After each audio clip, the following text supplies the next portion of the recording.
Salut l'équipe. Allez, nouvelle vidéo. Aujourd'hui, on fait tout ce qui est manga. Donc comme vous pouvez voir en fond, bon, je vous avais pas menti, une petite mangatech, enfin petite, ma mangatech, enfin du moins une partie. Il en reste toute une zone du côté droit, toute une zone que vous voyez pas derrière avec les grands formats. Bon, ça je le garde potentiellement pour plus tard, mais au moins ça vous donne un petit aperçu, un petit avant-goût. Alors aujourd'hui, je voulais vous montrer un peu mes achats, l'achat de ma librairie. Et je voulais vous montrer un peu ce que j'avais acheté et faire un petit point sur ma dernière lecture. Alors, on a les Space Brothers. Enfin, la fin. J'arrive sur les 3 derniers tomes, donc le 42,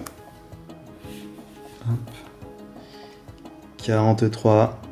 Les couvertures, elles sont toujours au top. Je vous laisse regarder un petit peu. Je pose ça. Et le 44, juste là. Hâte de découvrir la fin de Space Brothers.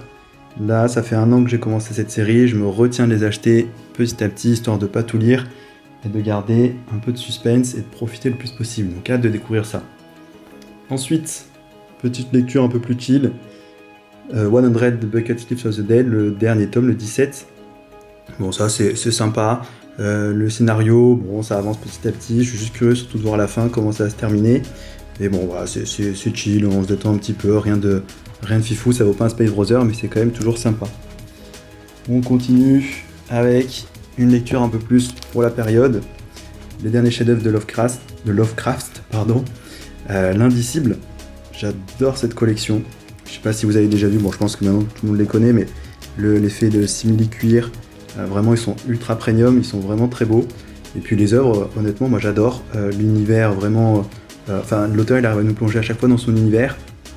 Ces dessins là, vraiment le noir et blanc, la qualité de l'impression, le contraste, les ombres, tout est parfait. Alors c'est sûr qu'il y a certains titres qui sont un petit peu mieux que d'autres, mais globalement à chaque fois c'est une très bonne découverte, une bonne attente. Donc là je suis très curieux de voir ce que va donner ce dernier chef-d'œuvre, l'Indicible. Hop.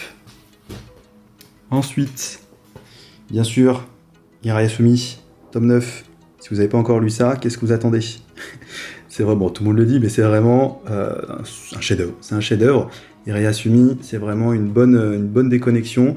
Dès qu'on lit ça, on est plongé dans l'univers, on oublie tout. C'est vraiment super sympa. Pourtant, ça parle de rien, hein, de tout et de rien en même temps. C'est le quotidien de ces personnages. Vraiment, je recommande. Régalez-vous à lire ça. Moi, j'ai hâte de lire ce dernier tome. Hop. Et le dernier achat, qui n'est pas des moindres. Tac, Evolve, le tome 9, donc le dernier actuellement paru. Donc lui pour l'instant je vais pas le lire, je vais le garder. J'attends le tome 10 parce que ça se finit en 10 tomes si je dis pas de bêtises, donc j'attends les 2 derniers pour pouvoir me faire un final un peu plus conséquent. Parce que c'est des tomes qui se lisent assez vite et bon là si c'est pour se replonger dedans, réoublier, se relancer, je préfère le garder. Je me le relirai très certainement le tome d'avant aussi et je me ferai les trois d'un coup. Au moins ce sera beaucoup plus plaisant. Hop. Ensuite, donc ça pour les achats c'est tout ce que j'ai acheté, mais je voulais vous parler de ma lecture du moment. Donc tout ce que je vous ai montré c'est seinen, mais là je suis en train de lire un Jojo. Donc Jojo Bizarre Adventure, la partie 6, si je dis pas de bêtises, Stone Ocean. Donc bon là vous avez vu j'en suis au tome 3. Pourquoi je voulais vous parler de ça? Parce que Jojo du coup j'en lis de temps en temps, je lis une partie, grosso modo une par an, quelque chose comme ça. Je veux pas m'en lire trop d'un coup pour pas m'en dégoûter. Et c'est vrai que la dernière partie m'avait laissé un petit peu sur ma faim. Je trouvais que c'était un peu toujours pareil, un peu redondant. Et bon, j'ai laissé sa chance à la partie 6, j'en avais entendu du bien. Et écoutez, pour l'instant, je pense que c'est ma partie préférée. Enfin, du moins, le départ, ça part vraiment très fort. J'adore l'univers, j'adore les personnages. Bon, on retrouve le Jotaro de la saison d'avant. Avec sa... Enfin, je vous dis rien du coup si vous l'avez pas lu, mais c'est vraiment très sympa, les personnages sont bons, les stands du coup ça fait partie des meilleurs. Et pour l'instant, vraiment on part sur un départ en trombe. J'adore l'endroit, donc c'est pas vraiment un spoil, mais dès le début vous allez voir, c'est dans une prison, donc l'univers carcéral, je trouve que ça s'y prête bien. Et à chaque fois, ils arrivent à nous mettre tous ces stands qui se retrouvent au même endroit, enfin c'est incongru, mais au niveau du scénario ça en sort bien. Donc vraiment un très bon lancement de la partie 6. Donc hâte de lire la suite, je vous en dirai un peu plus dès que j'ai fini tout ça. Et pour finir, donc bon ça c'était pas un achat, mais dans mes achats, hop, rien à voir avec les mangas, mais c'est avec la vidéo d'après. Tadam!